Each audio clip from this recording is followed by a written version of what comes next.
家族が被害に遭ってました。それは騒音被害。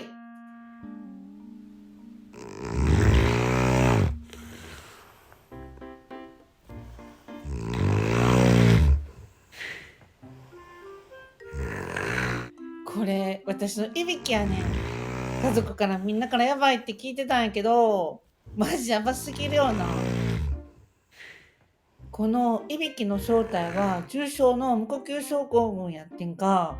で、今 CPAP 治療をやってて、1ヶ月経ったから CPAP の体験レポを動画にまとめました。